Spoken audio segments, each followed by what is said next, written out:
surprised that anybody wanted to unionize down here. We thought, you know, things were going along so great.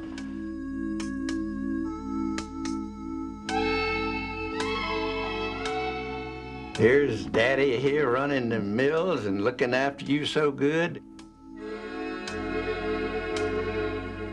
My grandmother told my mother that she would rather see her take my brother and me to the graveyard than to bring us to be brought up on the cotton mill village. They thought that was the trash of the world, cotton mill folks, you know. Everybody thought it. Say them old cooler mill, cotton mill trash, lint heads. Lint heads? If that's what we are, a lint head, I'm proud to be one of them. Call them lint heads, you call them every damn thing. It was a pretty good job if you think about it. You just feel like you got somebody behind you, pushing, wanting more and more and more to give you less and less.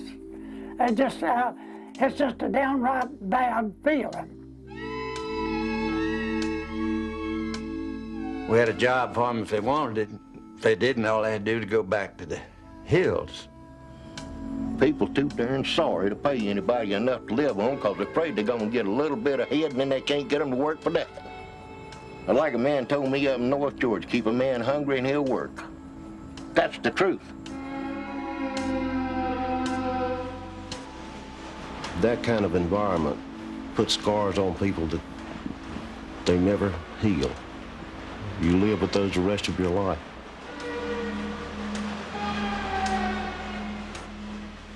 The union was certainly a dirty word around here, I can tell you that.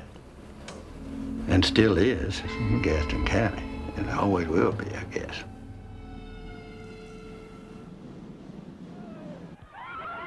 It was on Labor Day in 1934 that I witnessed the closest thing that this country has had to a revolution. The General Textile Strike was one of the largest strikes in American history. It was the culmination of years of homegrown organizing and protest. For many Southern workers, it was the first time they had raised their voices as citizens to challenge the control of the mill owners. I never remember the strike being brought up in school. It was like it was not to be mentioned. It was just like everybody was trying to keep everything quiet. Maybe it was just just trying to get away from the sadness, what they had gone through. Never mentioned. Never mentioned. After that happened down there, union was never mentioned again. Till they know they killed him. They were afraid, and they still are afraid. I can't understand why my dad didn't tell me. He could talk about the war and talk about people being blown to bits, but he couldn't talk about his neighbors being killed.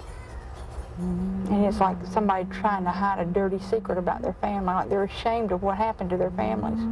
They ought to be proud of them. They stood up when other people wouldn't.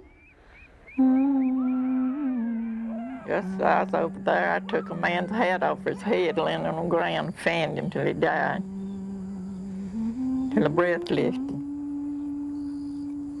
But I ain't got no more to say into it. I've been trying to forget about all of that, and it's just bringing it all back up.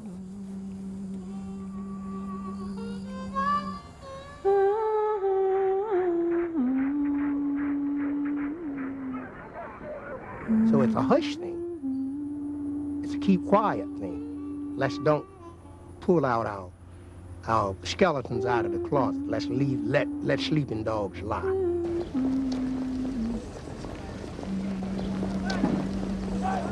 I would imagine even a relative, me going to her and saying, "Granny, talk to me. You know, what is this about a union?"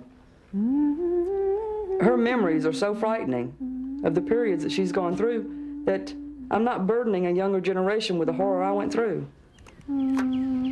It's the quietest thing I've ever known. I don't know, they may think that it will give their children a hard time.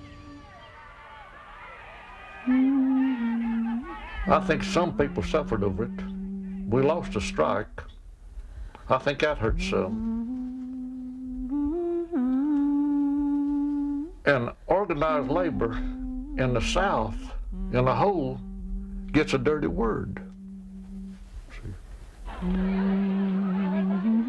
It's rumors that there was a union back maybe in the 30s or somewhere back in there, but nobody will talk about it, and only to say, I will not be a part of this union because of what happened long time ago. But nobody tells you what happened long time ago. And I would like to know what happened and where's the history of it.